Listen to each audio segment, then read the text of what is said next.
excited sa pagiging party mo. Talaga naman bagay na bagay sa'yo, di ba?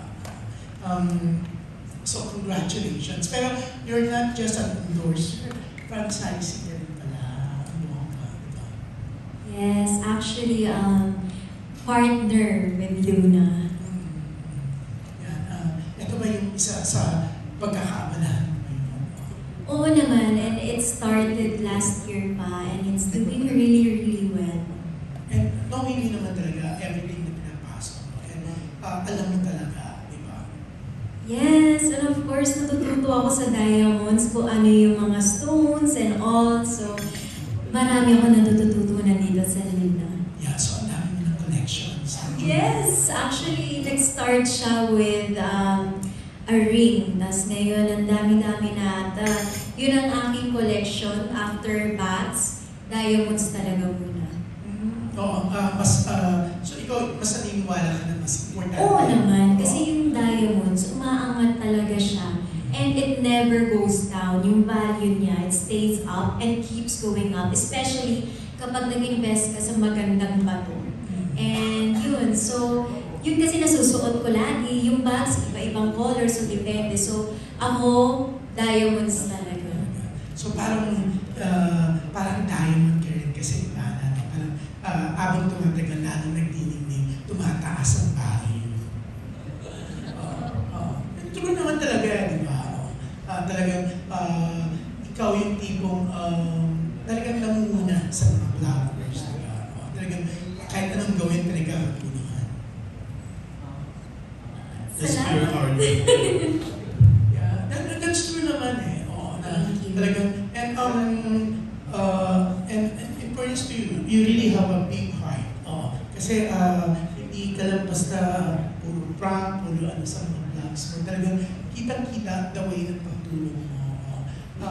Even one time na, di ba, a week or 2 weeks ago, or may isang lola ka rin ang tinulungan kasi pinagkaguluhan ka sa palengke, di ba? Na nakita mo na gusto mo talaga makalapit yung lola sa'yo. Pero pinapuntahan mo siya, no? It's so nice. Pinahanap ko talaga siya. Kasi nung nakita ko yung pangyayari, ayoko kasi may masaktan. Whether it be bata or lola or actually kahit mga kaedaran ko, ayoko may masasaktan. And sobrang malapit yung puso ko, especially sa mga elderly natin. Dapat talaga iniingatan natin sila. And nung nakita kong nasaktan siya, hindi tinapos ko yung vlog. Sabi ko kahit hindi na siya mabuo or mailabas, basta sa akin, matulungan ko lang si Lola. Kasi syempre, yung feeling ko kasalanan ko eh. So yun. Yeah, you're really so nice, yan. Kaya maraming hanga sa'yo. Not even, not only yung mga masa, even the social, they really like you. Thank you. So I'm sure talagang magbibilihan sila nitong Luna by Dre. Yan. So congratulations. Thank you. Yeah, stay nice. Yan. Okay. Yeah. So Dre, pag naririnig mo yung mga ganyan kwento about Ivana, ano napipil mo? Lalo ka bang nagiging proud? Ivana's partner dito sa Luna Jewelry collaboration. Sorry, sir. Yan, okay.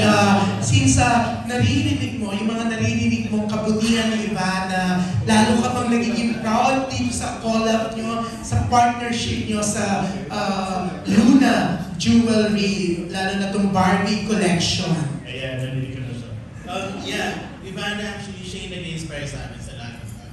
Like in House and Lot na inim namin sa staff namin. Ginagawa namin kinuha ni Ivana. So parang na-inspire kami, why can't we na brand? Si Ivana na citizen, bakit yung brand, yung company, hindi kaya po yung gano'n?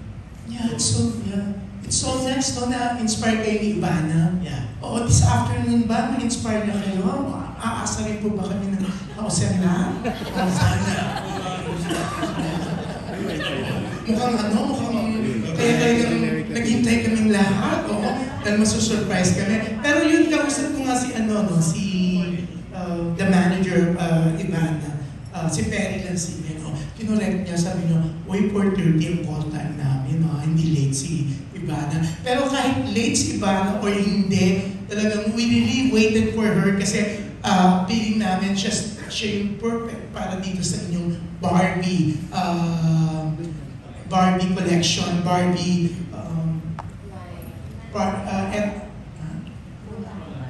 collab, yeah. So, congratulations again. Mag-iintay kami sa house and lot. Thank you. Thank you, sir. Hi, Ivana. My name is Don. I'm a business vlogger. Hello. Yeah, I just have a question for you. I hope you don't mind. This is about business. Because I can see like you're really successful in social media. But siguro my question for you is, in terms of your business decisions, what guides you? Ano yung prinsipyo mo sa negosyo? Okay na po ba?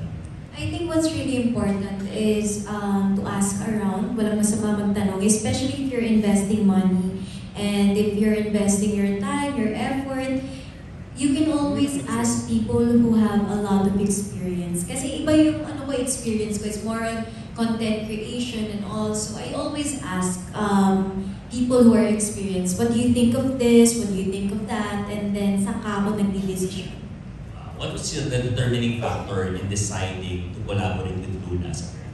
Ayan, hindi na ako nagtanong kasi knowing Luna, it's a very successful brand. And of course, si Drake kasi napakasipag and he knows everything about yung strategy, about releasing content. He's sobrang galing niya.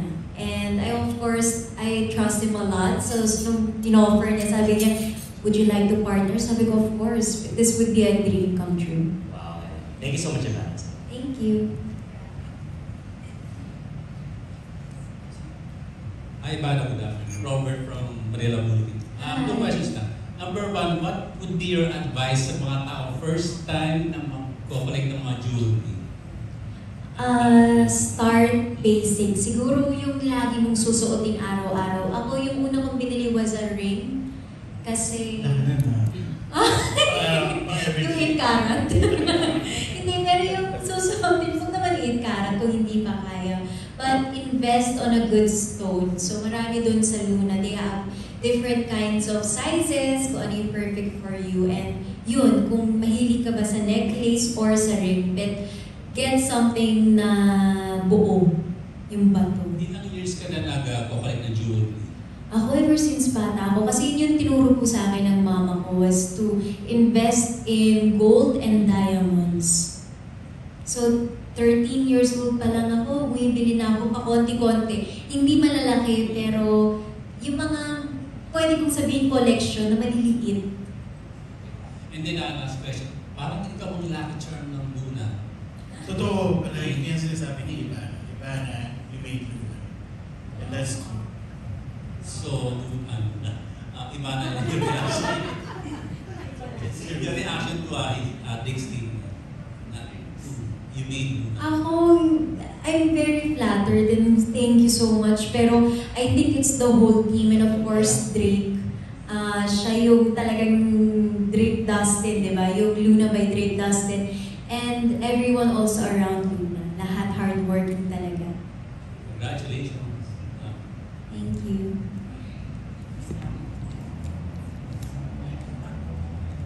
Okay, I just wanna go back sa sabi mo, Drake, na lucky charm si Ivana. Can you just give us an idea, bakit mo siya tinawag na lucky charm?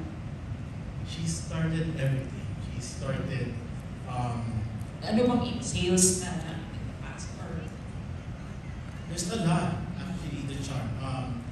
If it wasn't for the endorsement we did during pandemic, Luna would have perished. But because of that, we were able to open a lot of stores during pandemic. So I think iba yung charm ni Ivana talaga. And further on later, after the pandemic, mas talagang siya yung hinahanap ng mga clients. And until now, may question earlier about madam. Pati mga madam, si Ivana yung hinahanap. Yung, pero yung perish, talaga, bigat na, parang you would have perished during the pandemic. Ano yun, parang pawala na yung company? Kasi di ba every during pandemic, lahat tayo parang we were uncertain of what's gonna happen. So, what gave us the edge during the pandemic, more than the rising value of diamonds and gold, was Ibana's endorsement of Luna. And that gave us more awareness to the Philippine market and online. So, without that as well, we would have perished. Na also, ano yung impact na pagbili ni Ibana ng diamond engagement? Ring? Hindi engagement. Self-engagement. Self-engaged. Sorry, ikaw nagpauso ng self-engagement, Ibana. That's correct. Dahil sa'yo may mga, dahil ba kay Ibana marami din bumili ng self? Self-love rings, yes. There's a lot. Marami nang biglang bumibili ng rings para sa sarili. Now, Alam namin yung ayun din, ang dami ko rin na kung ideas ni Ibana na she doesn't know na unintention, binibigyan niya kami na ideas. Like for example, the self-love ring. So we land na yung self-love na icons. There. Okay, Ibana, I just wanna know, paano mo pala na, gusto ko balikan lang yun, ba't mo naisipan bumili ng self-love ring? Bakit ko naisipan? Oh, yeah. Siguro kasi when I was younger, naantay ko yung engagement ko. Sabi ko, 18 years old, papakasal na ako, ganyan. Eh wala, 26 na ata ako, no 20-something, 25. Sabi ko, alam mo, ayoko na mag-antay.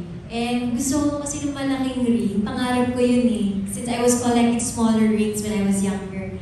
So sabi ko, nung sinuot ko siya sa endorsement shoot namin na first, sabi ko, ang ganda niya. Sabi ko, alam mo, kahit wala na akong TF, parang, this is my dream eh. Yung ring na yun. So sabi ko, tinext ko si Drake, gusto ko siyang bilhin. Kasi ang ganda talaga when you see it and you fall in love with a piece of jewelry. Talagang hindi ka makakatulog. Ewan ko ako.